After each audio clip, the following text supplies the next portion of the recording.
बिस्मिल्लाहिर्रहमानिर्रहीम। मैं हूँ यासिन अंसारी। मैं आपको इस्लामी यूनिवर्सिटी में गुज़श्ता कई दिनों से होने वाले वाक़यात पे पूरी दुनिया में जो भूचाल मचा हुआ था उसके हवाले से आपको आज मैं हकीकत बताना चाहता हूँ कि ये कहानी कहाँ से शुरू हुई और क्या इसका ड्रॉप सीन होगा। इसमें बच्चियों के वालिदैन, ख़ुसूसन बच्चियों के वालिदैन को क्या किरदार अदा करना होगा और पुलिस इसको कहाँ पे फाइंडिंग करना चाहती है और सिविल सोसाइटी को क्या किरदार अदा करना चाहिए। तो इस्लामी यूनिवर्सिटी की इंतज़ामिया को और नए वीसी के लिए क्या चैलेंजेस होंगे, तो इस हवाले से मैं तफसीलन गुफ्तगू करूँगा। आप मेरी वीडियो सुने और आपको इंशाल्लाह अच्छी मालूमात मिलेगी। तो नाज़रीन, ये रियासत न्यूज़ चैनल बहावलपुर रियासत का चैनल है और ये हमारा पेज भी है। तो इस हवाले से मैं बताऊँगा कि 1 साल कबल रहीम यार खां कैंप से प्रोफेसर के हवाले से एक वीडियो लीक हुई जो सोशल मीडिया पे आई और उस वीडियो में एक इंतहाई शर्मनाक फेल था। एक प्रोफेसर खतून के साथ प्रोफेसर की वीडियो थी जो सोशल मीडिया पे आई। आम लोगों ने बड़े तबसरे शुरू हो गए। इस्लामिया यूनिवर्सिटी इंतज़ामिया को डॉक्टर अतर महबूब जो साबिक़ वाइस चांसलर हैं उनकी तवज्जो इसकी तरफ मबजूल कराई गई, लेकिन वो मानने से इनकार हो गए। उन्होंने कहा कि ये वीडियो हमारी यूनिवर्सिटी की है ही नहीं, बजाय इसके कि वो इंक्वायरी करवाते, इस मामलात को देखते और इसका नोटिस लेकर अगर इस तरह का कोई मामला हकीकत था तो उसको लाजमी उसके ज़िम्मेदारों को सजाएं देते। हुआ कि शोर बर्पा होने पे HEC की टीम आई, उन्होंने तहकीकाती इंक्वायरी कराई, उनको वीडियो भी दी गई, लेकिन उस पर कोई मुद्दई ना बना। तो उसका एंड रिज़ल्ट वही हुआ कि जैसे पहले भी होता रहता है कि लैबॉरेटरी में जाके शराब शहद में तब्दील हो जाती है। वही काम हुआ, मामला ठप हो गया। इसी दौरान इस्लामी यूनिवर्सिटी की तरफ से एक लेटर भी जारी हुआ जो मुबैना तौर पर जिसको कहा जा रहा था कि यूनिवर्सिटी की तरफ से ही है। उसमें यही लिखा था कि कोई तालबा, कोई स्टूडेंट किसी स्टूडेंट को, लड़के को भाई कहकर नहीं पुकारेगी। तो जब इस पे भी सोशल मीडिया पे बातें आई, लोगों ने तबसरे शुरू किए, तनकीद का निशाना बनाया यूनिवर्सिटी इंतज़ामिया को, तो इनकी तरफ से तरदीदी बयान आ गया कि ये फ़ेक लेटर है। ये तो बहरहाल खुदा जानता है कि फेक था या ओरिजिनल था, लेकिन इस पर बड़ी लहदे हुई। तो ये मामला वहाँ किसी चीज़ का कोई बाकायदा तौर पर नोटिस ना लिया गया। तो गुज़श्ता दिनों से ईद से चंद रोज़ कबल जो डॉक्टर अबू बकर पकड़े गए, जिनसे कोई मुबैना तौर पर मंशियात बरामद हुई और उसके मोबाइल से जब डाटा बरामद हुआ तो वहाँ से कुछ चीज़ें निकली, कुछ वीडियोज़ सामने आई। उसके बाद पुलिस ने इन्वेस्टिगेशन का दायरा मज़ीद बढ़ाया। तो उसमें एक साबिक़ तुलबा तंजीम का साबिक़ उहदेदार भी पकड़ा तो खैर बाहर से गया, लेकिन बताया जा रहा है वो भी इस स्कैंडल का हिस्सा थे। तो साथ साथ चीफ सिक्योरिटी ऑफिसर पकड़ा गया एजाज शाह। उसकी इन्वेस्टिगेशन के दौरान वो काफ़ी चीज़ें सामने आई। पुलिस ने उसके मोबाइल से मुबैना तौर पर हज़ारों जो तादाद बताई जा रही है सोशल मीडिया पे, कुछ हज़ारों 5500 बता रहे हैं, कुछ लोग कम बता रहे हैं, कुछ पुलिस 400 के करीब कह रही है। और ये भी बताया जा रहा है कि जो संगीन नोयत की वीडियोस हैं वो चंद सैकड़ों में हैं और तालबात की बाकी वीडियोस मुख्तलिफ इशूज़ पे, मुख्तलिफ मकामात पे बनी हुई जो वीडियोस हैं वो वाक़ई में 5500 के करीब हैं। खैर ये तो अल्लाह बेहतर जानता है और इंक्वायरी रिपोर्ट में ये चीज़ें सारी सामने आएंगी। तो इस वाक़या के बाद भी वीसी इन्हें नोटिस लेने के बजाय कि इसको मिलके जॉइंट इन्वेस्टिगेशन टीम को बनाई जाती है, उन्होंने अपने तौर पे इस पे कहते होते हैं कि पर्दा डालने के लिए अपनी एक छोटी सी टीम बना दी कि वो यही इन्वेस्टिगेशन करेगी। और साथ साथ ये भी ऐलान किया गया कि हमारे जो इल्ज़ाम लगाया गया मुलाजमीन के ऊपर कि मंशियात इस्तेमाल करते हैं, आइस इस्तेमाल करते हैं, तो हम इनका ब्लड टेस्ट करवा रहे हैं पूरी यूनिवर्सिटी के मुलाजमीन के, और जो भी इसमें मुलव्वस पाया गया उसको टर्मिनेट कर देंगे। लेकिन आज 10-12 दिन हो गए, वीसी 4 छोड़ गया, लेकिन कोई किसी किस्म का किसी का ब्लड टेस्ट नहीं हुआ। ये सिर्फ डिले टैक्टिक्स होते हैं, वक्ती तौर पे लोगों का गुस्सा कम करना और इल्ज़ामात को मुस्तरद करना, और इन चीज़ों को जो इतना बड़ा इशू बन रहा है इसको दबाने की ये सिर्फ और सिर्फ कोशिश थी। खैर शोर शराबा हुआ, वीसी ने लेटर लिख दिया IG पंजाब है उनको कि DPO की तफ्तीश गलत है, हमारे ऊपर इल्ज़ामात है, हमारे ऊपर झूठी कार्रवाइयाँ की जा रही है, हमारे मुलाजमिन को पकड़ा जा रहा है। तो IG ने अपने जवाब में भी इसको बड़ा ठोक के सुथरा जवाब दिया। उन्होंने इन्वेस्टिगेशन टीमों के हवाले से, उन्होंने खुफिया एजेंसियों के हवाले से बड़े रेफरेंसेस कोड किए और एक लेटर की जो कापी थी वो उनको वज़ीर आला को भिजवाई और वज़ीर आला ने भी नोटिस लेकर इस पे एक 3 रुकनी कमेटी बनाई। जिसने आके बहावलपुर में सर्किट हाउस में आके तमाम लोगों के जो है ना बयान लिए, जिसमें यूट्यूबर्स भी थे और जिसमें डीपीओ थे, मुतलका एसएचओ थे, इन्वेस्टिगेशन ऑफिसर्स थे, इस्लामी यूनिवर्सिटी के वाइस चांसलर डॉक्टर अतर महबूब थे, और उसके साथ यूनिवर्सिटी मुलाजमीन के अलावा भी कुछ लोग थे। तकरीबन 12 से 14 घंटे तक ये इन्वेस्टिगेशन का सिलसिला जारी रहा, और उसको बताया जा रहा है कि उसको जो सबूत फराहम किए गए हैं बड़े ठोस किस्म के सबूत हैं, लेकिन मामला आगे देखें उसका बनता क्या है। तो उसमें यह भी बताया जा रहा है कि वीसी की तरफ से जो बार बार मुतालबा आ रहा था कि वो कहाँ है वो वीडियोज़ 5500 जो हमारे ऊपर इल्ज़ाम लग रहा है, और कहाँ है वो मंशियात के सबूत आपके पास। खैर मंशियात के सबूत तो पुलिस ने फराहम कर ही दी है, लेकिन वीडियोज़ इनको वीसी को और दूसरे लोगों को फराहम नहीं की। उसकी भी एक वजह है। उसकी वजह ये है कि अगर वही वीडियोज़ अगर खुदा न खास्ता जिन बच्चियों की भी हैं अगर हैं, तो अगर वो पब्लिक हो जाती हैं, कहीं लीक हो जाती हैं, तो जिन बच्चियों के वालिदैन को इसका इल्म हो गया कि ये वीडियो मेरी बेटी की है, तो क्या वो बाप अपनी बेटी को छोड़ देगा? या तो वो अपनी बेटी को मार डालेगा या वो खुदकशी कर लेगा, क्योंकि वो मुआशरे में रहने के काबिल नहीं रहेगा। जिस तरह का ये वाक़या इंटरनेशनल वाक़या हो गया, पूरी दुनिया ने इसको डिस्कस किया है। हमारे मसाया मुल्क इंडिया में बड़ा इसको चलाया गया है, बीबीसी ने बहुत चलाया है, पाकिस्तान का कोई ऐसा चैनल नहीं जिसने इसको घंटे घंटे बाद चलाया है। बड़े बड़े प्रोग्राम हो चुके हैं इसके ऊपर।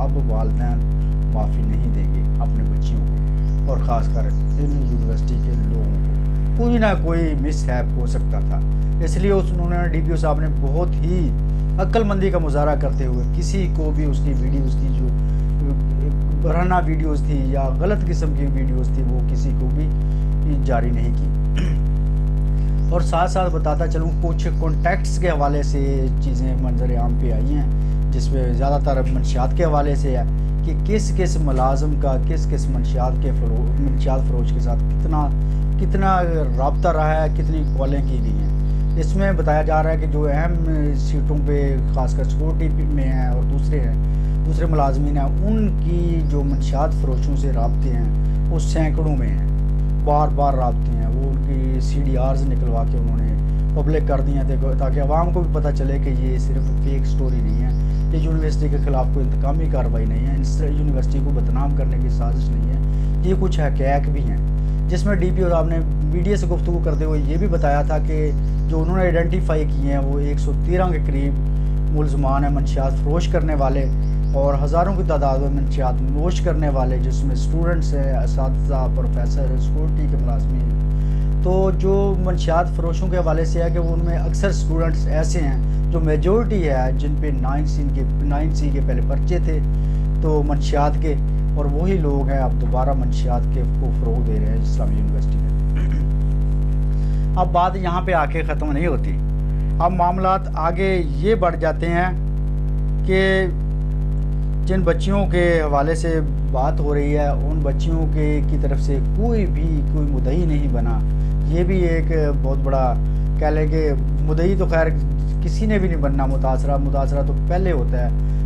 इशू सामने आ जाने से पहले अगर किसी बच्ची के साथ ज़बरदस्ती को इस तरह का ज़्यादती जुल्म किया जाता है तो वो तो सामने आ जाती है कि मेरे साथ जुल्म हो, फिर तो खैर बहुत ज़्यादा पकड़े जाने थे। तो इन्होंने तरीक़ाकार ही ऐसा अडाप्ट किया कि उनको ब्लैकमेल करके, को पता नहीं किस तरह को उनको ब्लैकमेल किया, कैसी उनके वीडियोज़ बनाई हैं, कोई इस काबिल ही नहीं रही किसी को अपने ऊपर होने वाले मज़ालम के बारे में बताया जाए। खैर ये मामला यहाँ पे रहे। इसी के साथ साथ ये वीसी साहब जो हैं बहावलपुर के साबका वीसी डॉक्टर अतर महबूब, इनकी ये कोशिश थी कि ये दोबारा एक कॉन्ट्रैक्ट और ले लें 4 साल का, या फिर इनको तोसी मिल जाए कुछ अरसे के लिए। इन्होंने मुबैना तौर पर गवर्नर पंजाब के साथ भी अपनी गोटियाँ फिट कर ली थी, और वो तकरीबन ये बड़े पुरुम्मीद थे कि मुझे कॉन्ट्रैक्ट मिल जाएगा, मुझे मज़ीद एक्सटेंशन मिल जाएगी, या आइंदा 4 साल का मुझे कॉन्ट्रैक्ट मिल जाएगा दोबारा। तो लेकिन ये जब मीडिया पे ये स्कैंडल आया और बार बार, लेकिन गवर्नर की तरफ से भी बड़ी आवाम ने इस पर बड़ा मजम्मत का इज़हार किया है कि गवर्नर की तरफ से कोई ऐसा बयान नहीं आया, कोई ऐसी। जब मामला बहुत ज़्यादा बिगड़ा तो फिर उन्होंने वीसी को 4 छोड़ने का हुक्म दे दिया कि फौरी 4 छोड़ दें, आपका टेनओवर ख़त्म हो चुका है। वो तो खैर उसमें गवर्नर का कोई किरदार नहीं है, वो किरदार तो ये था कि उसको कॉन्ट्रैक्ट मज़ीद देना था। जब उसने कॉन्ट्रैक्ट उसका टेंडर ही ख़त्म हो गया तो फिर उसने तो ऑटोमेटिकली जाना ही जाना था। गवर्नर साहब ने एक मेहरबानी ज़रूर की है इस भावलपुर की आवाम के ऊपर कि उसको तोसी नहीं दी इतने हल्ला गुल्ला के बाद। अब आते हैं वाइस चांसलर की करप्शन के हवाले से। अब हाँ, एक बात और है, वो ये है कि इस्लामी यूनिवर्सिटी में कुछ ऐसे चेहरे भी सामने आए हैं जिनके ख़िलाफ़ पहले मुकदमात थे, जो इस तरह के जिनसी स्कैंडल्स में या जिनसी मुकदमात में पहले मुलव्वस रहे हैं, उनको भी वीसी ने यहाँ पे पोस्ट दी है। ये भी इस कड़ी का हिस्सा हो सकती है, क्योंकि अगर इस तरह के बद किरदार लोगों को यूनिवर्सिटी में जॉब दी जाएगी तो ज़ाहिर सी बात है उन्होंने तो अपने काम से बाज तो नहीं आना। तो इसमें जो नाम लिया जा रहा है वो एसोसिएट प्रोफेसर है मीडिया स्टडीज़ के जाम सज्जाद, जिन पे रेस्क्यू 1122 लाहौर में ये पीआरओ की सीट पे थे। तो उन्होंने वहाँ एक बच्ची के साथ अपनी साथी कुलीग के साथ मुबैना तौर पर ज़्यादती की। उसने एप्लीकेशन दी, मौसूफ के ख़िलाफ़ एफआईआर हुई, गिरफ़्तार हुए। तो उसके बावजूद इसको नौकरी से नहीं निकाला जा रहा था, तो सूबाई मौसम के हुक्म पर इसको नौकरी से भी निकाल दिया गया, जिसकी वो तरदीद कर रहे हैं कि मैं वहाँ बहाल हो गया हूँ, मेरा पर्चा खारिज हो गया था, मैं बरी हो गया था। बरी तो आजकल सब हर बंदा ही हो जाता है। वही तो मैंने पहले बात की है कि यहाँ तो शराब भी जो है ना वो भी शहद में तब्दील हो जाती है। तो ये कोई इतना बड़ा तीर नहीं मार लिया इस मुल्क में, इस मुआशरे में कानून तो सिर्फ गरीबों के लिए है, कमज़ोर लोगों के लिए है, ताकतवर के लिए तो कोई कानून नहीं।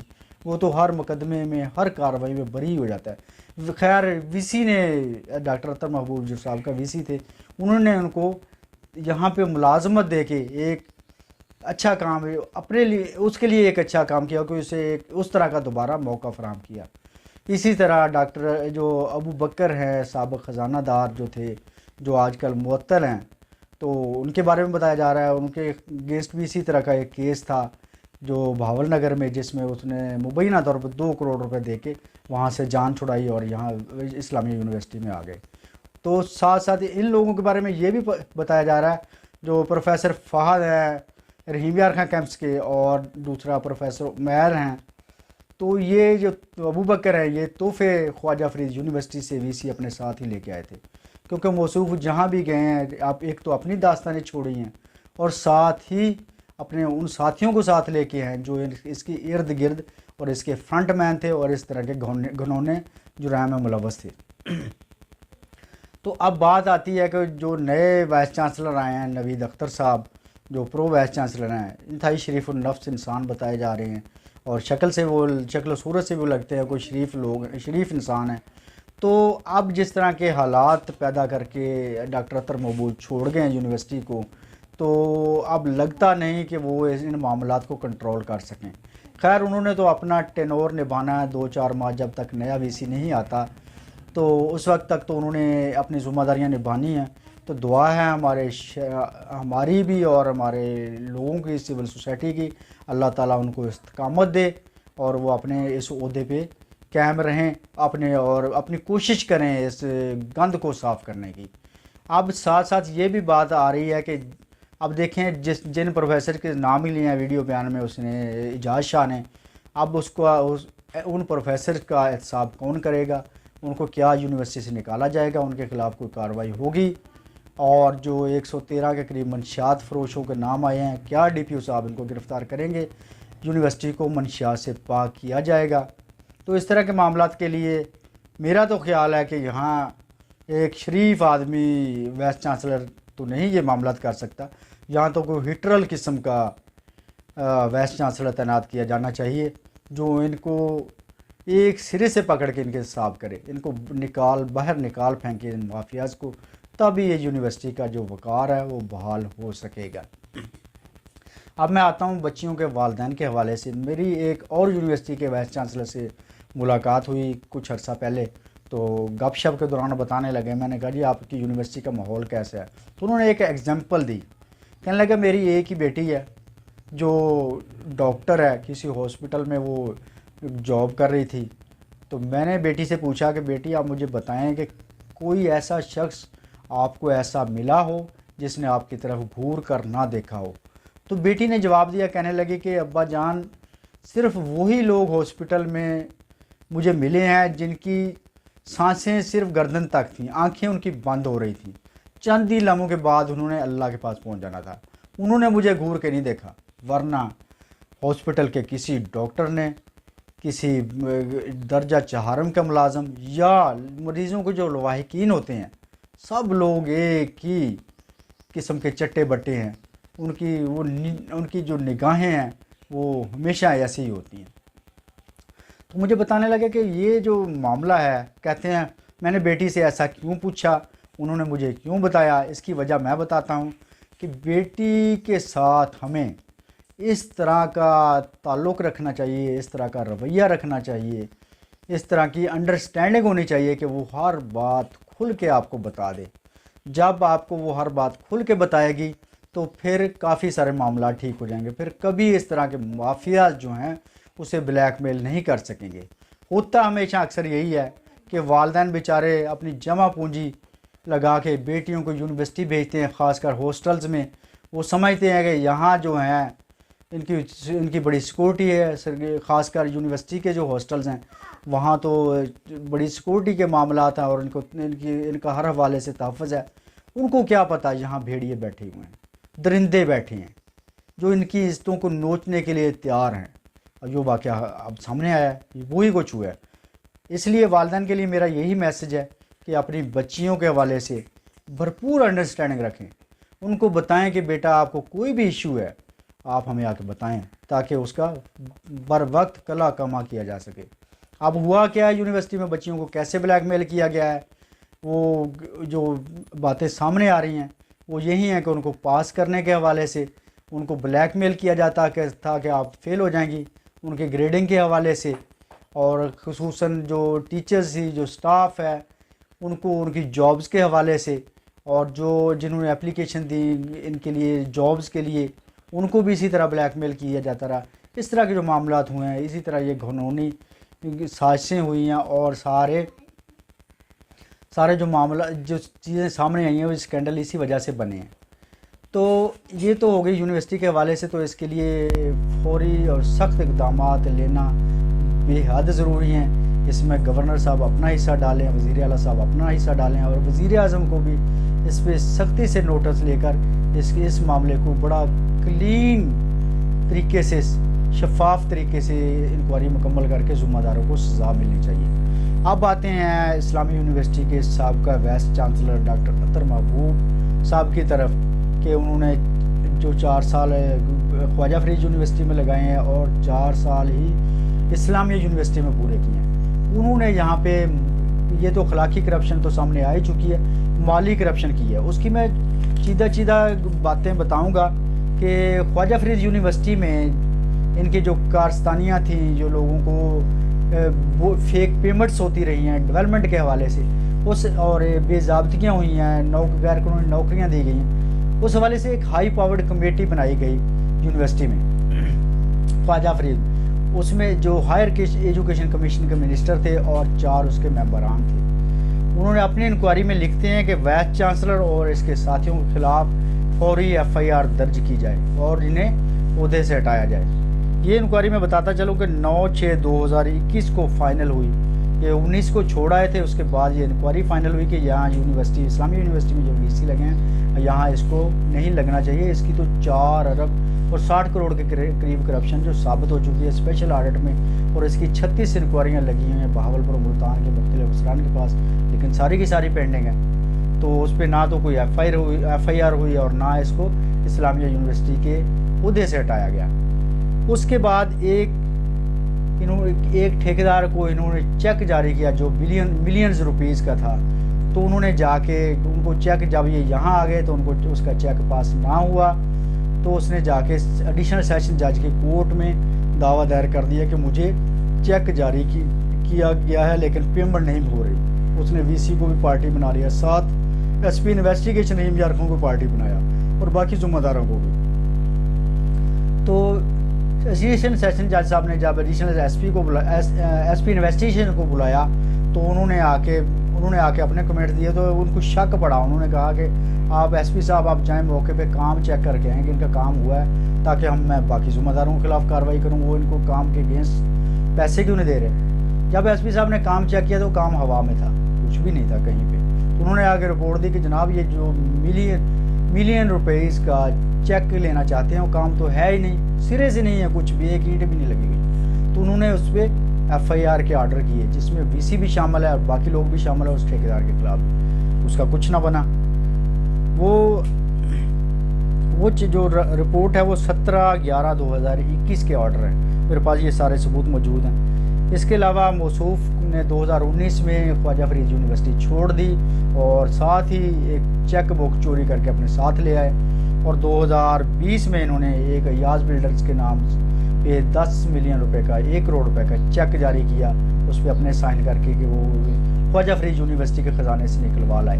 जब वो ख़जाने में गया तो ख़जाने में शायद पैसे नहीं थे, या उन्होंने इस पर एतराज़ लगा दिया कि अब इंतज़ामिया बदल गई है, तो चेक कैश ना हुआ।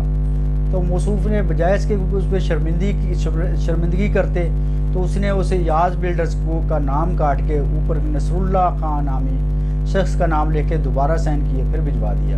अब कहाँ से वो चेक कैश होना था, कुछ दिन के बाद फिर भिजवाया, वो भी कैश ना हो सका। ये जो चेक है 27/2/2020 को याज बिल्डर्स के नाम पे इशू हुआ था। इसी तरह इस्लामिया यूनिवर्सिटी और ख्वाजा फरीद यूनिवर्सिटी में जितनी करप्शन हुई वो तकरीबन बताई जा रही है 7-8 अरब रुपए की करप्शन है। तो उस करप्शन के हवाले से वो मुख्तलिफ इंक्वायरियाँ होती रहीं। आखिरी inquiry CMIT chief minister inspection team, जो पंजाब की सबसे बड़ी इन्वेस्टिगेटिव एजेंसी है, उन्होंने इंक्वायरी की तो उसमें काफ़ी सारी चीज़ें साबित हो गई। अरबों रुपए की करप्शन भी मिली, जिसमें सैकड़ों गैर कानूनी भर्तियाँ भी थी। 400 के करीब वो उन्होंने अपनी रिपोर्ट में लिखा है, 400 से ज़्यादा, 403 है गालबन या 5 है। एसोसिएट्स प्रोफेसर भी भर्ती किए हैं, जिसका ना HEC ने इजाज़त दी है ना गवर्नर ने इजाज़त दी है। इन्होंने आज खुद ही अपने सिंडिकेट इजलास में वो सीट क्रिएट करके और 400 के करीब एसोसिएट प्रोफेसर भर्ती कर दिए। उनको टर्मिनेट करने के साथ साथ वाइस चांसलर के ख़िलाफ़ फौरी टर्मिनेशन की सिफारिश की थी और साथ इसका केस एंटी करप्शन भिजवाने का भी कहा गया था। तो ये 6/12/2022 की बात है। तो CMIT की रिपोर्ट जो चेयरमैन है उन्होंने ये वज़ीर आला को भिजवा दी हुई है, ये वज़ीर आला के ऑफिस में है, लेकिन इस पर भी कुछ नहीं हुआ। अब देखें, जिस बंदे की अरबों रुपए की करप्शन है, बेज़ाब्तगी हैं, सारी चीज़ें हैं, साबित हो चुकी हैं, उसके बावजूद भी उसके खिलाफ कार्रवाई ना होना एक लम्हा फिक्रिया है। अब तो लोग तो यही अब मशवरा दे रहे हैं कि ये तो बहुत ही शफाफ तरीके से करप्शन करते हैं, पकड़े भी नहीं जाते, किसी को पता भी नहीं चलता और कोई इसके खिलाफ एक्शन लेने के लिए भी तैयार नहीं। ये तो बड़ा काबिल आदमी है, क्यों ना पाकिस्तान की गवर्नमेंट एक ही एहसान कर दे पाकिस्तान की कौम के ऊपर, इस मुल्क के ऊपर, कि इंडिया के वजारत दिफा के बजट में इसको लगवा दिया जाए, इसको कोई अहम मुद्दा दिला दिया जाए। ये इतने शफाफ तरीके से वो करप्शन करेंगे कि उनका बजट ही ख़त्म हो जाएगा। जिस तरह इस्लामी यूनिवर्सिटी का बजट सरप्लस बजट था पिछले साल, वो तकरीबन 3-4 माह पहले ही ख़त्म हो गया और साजा बेचारे तनख्वाहों के मारे सड़कों पे आ गए थे। अब भी हालत यही है यूनिवर्सिटी के हवाले से कि ये जो है इस दफ़ा तनख्वाहें मिलने के हवाले से बताया जा रहा है कि बजट ख़जाने में कुछ है ही नहीं, तनख्वाहें मिलना भी बड़ा मुश्किल नज़र आ रहा है। तो अगर इंडिया के वजारत दिफा का बजट ही इसने खा लिया, इसने इधर उधर कर दिया, तो उसके पास लड़ने की ताकत ही नहीं रहेगी। पाकिस्तान के साथ जो जंग की बातें करता है वो ये सब जंग भूल जाएगा। बस एक बंदा उनको दे दो, उनको करप्शन करने के लिए, उनका बजट के तहस नहस करने के लिए। तो ये तो हालत है। अब जो मुझे इतलात आ रही हैं वो यही है कि वो इंक्वायरी टीम ने जो CM को रिपोर्ट दे दी या देना चाहती है, वो यही चाहती है कि जो बच्चियों का मामला है इसको इसी हद तक खामोशी इख्तियार की जाए, क्योंकि यूनिवर्सिटी की भी बदनामी हो रही है, वालिदैन भी इस तरह का शिकार हुए हैं। बहावलपुर रियासत जो है इसका एक बड़ा नाम था जिसको पूरी दुनिया में बदनाम करके रख दिया गया है। तो इस मैटर को ज़रा क्लोज़ करना चाहते हैं। और दूसरा जो मंशियात वाला मैटर है उस पर एक्शन होने की बड़ी तवक्को की जा रही है कि जितने भी मुलव्वस लोग हैं जो पीते हैं और जो फ़रोख्त करते हैं, इनके ख़िलाफ़ सख्त एक्शन ज़रूर होगा। तो ये मेरी दुआ है कि अल्लाह ताला इस यूनिवर्सिटी को महफूज रखे, ऐसे दरिंदों से, ऐसे इंसान दुश्मन अफराद से, और इसके वक़ार को बहाल करे अल्लाह ताला। इसके वक़ार की बहाली के लिए हमें तमाम लोगों को अपना किरदार अदा करना होगा। और जो इस तरह की पोस्टें लग रही हैं, नाजेबा स्कैंडल्स और फलां, इसको तमाम दोस्तों से मैं ये गुजारिश करूँगा कि इसको अब स्टॉप कर दें, इसको रोक दें। अगर इशू को हाईलाइट करना है तो मंशियात के हवाले से करें, इसके लिए भरपूर साथ दें पुलिस का और इंतज़ामिया का, ताकि यूनिवर्सिटी से अगर मंशियात ये ख़त्म हो जाती है तो मेरे ख्याल में काफ़ी मसाइल हल हो जाएंगे। अल्लाह हमारा हामी नासिर।